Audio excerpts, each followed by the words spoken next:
जिल्हाध्यक्ष उमेशदादा पाटील यांची सोलापूर जिल्ह्यात वाढत चाललेली ताकद कुणाच्या डोळ्यात चलत आहे? जिल्हाध्यक्ष निवडीवेळी झालेली गर्दी हीच खरी उमेशदादांची राजकीय ताकद अधोरेखित करणारी आहे। जिल्ह्यातील पहिल्या फळीतील माजी आमदारांनी ठेवलेला प्रस्ताव राष्ट्रवादी काँग्रेसचे नेतृत्वाने केला अमान्य। 22 जून रोजी सोलापूर जिल्ह्याच्या राष्ट्रवादी काँग्रेसच्या जिल्हाध्यक्षपदी 2 महिन्यांपूर्वी उपमुख्यमंत्री अजितदादा पवार यांनी नवीन जिल्हाध्यक्ष दिला। या नवीन झालेल्या जिल्हाध्यक्ष उमेशदादा पाटील यांनी सोलापूर जिल्ह्यामध्ये अनेक मातब्बर व प्रस्थापित नेते मंडळींच्या पदाधिकाऱ्यांचे व कार्यकर्त्यांचे पंख छाटल्यामुळे या प्रस्थापित व साखर कारखानदारीमध्ये एक वेगळंच वादळ उठले असून जिल्हाध्यक्ष उमेशदादा पाटील यांनी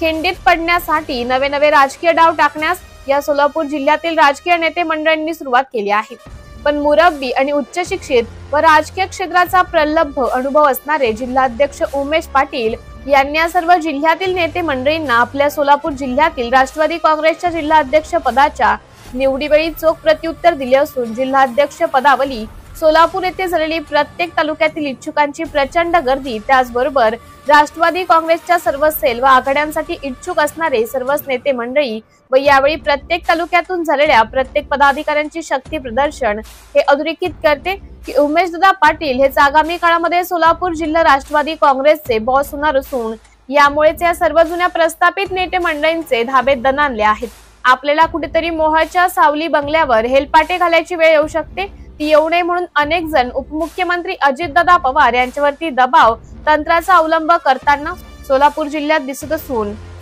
यामध्ये अनेक नेते मंडळी हे एकमेकांचे नातेवाईक व साखर कारखानदारीमध्ये संलग्न असून ते फक्त आणि फक्त उमेशदादा पाटील यांचं नेतृत्व थांबवण्यासाठी मुंबई येथे हेलपाटे मारताना दिसत आहेत। यामध्ये अग्रक्रमाने नाव घ्यावे लागेल ते म्हणजे मोहोळ तालुक्याचे माजी आमदार राजन पाटील, माजी आमदार संजय मामा शिंदे, दीपक आबा साळुंखे पाटील, कल्याण काळे याचबरोबर अनेक नेते मंडळी हे उमेशदादा पाटील यांचे वादळ थांबवण्यासाठी खूप आग्रही असून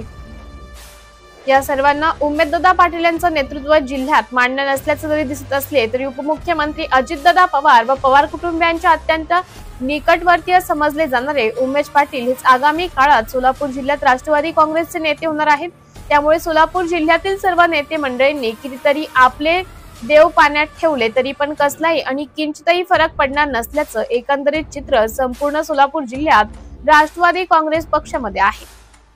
आगामी जिल्हा परिषद, पंचायत समिती व नगरपालिका निवडणुकीमध्ये सोलापूर जिल्हा राष्ट्रवादी काँग्रेसचे जिल्हाध्यक्ष उमेश पाटील हेच पक्षवाढीसाठी व उपमुख्यमंत्री अजितदादा पवार यांचे विचार तळागाळातील सर्व खेड्यापाड्यापर्यंत पोहोचवण्यासाठी काम करणार असल्याचं व हेच नेतृत्व इतर सर्व नेते मंडळींना मान्य करावे लागणार असल्याचं सुद्धा काही सोलापूर जिल्ह्यातील राजकीय विश्लेषकांमधून बोललं जात आहे।